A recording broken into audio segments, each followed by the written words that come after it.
Back to our top story tonight. Many college students will face some financial restraints as loan payments resume next month. 23 News reporter Connor Hollingsworth explains more about President Biden's repayment plan and gets tips on paying these loans off from money experts.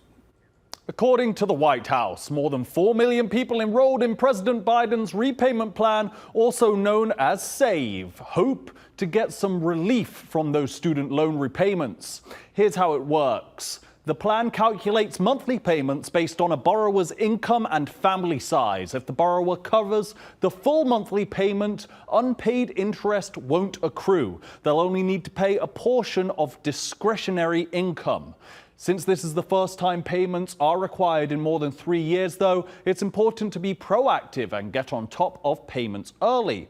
According to Anchor Wealth Management financial advisor Shane Stewart, he also urges parents to advise their kids on financial literacy before college.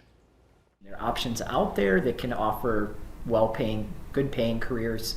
I know the trades do a good job of advertising what they can offer. It's about what that individual wants, what they want to do for a living. And to your point, I hope schools, I hope parents, mentors in their lives help educate them on what options are out there for them.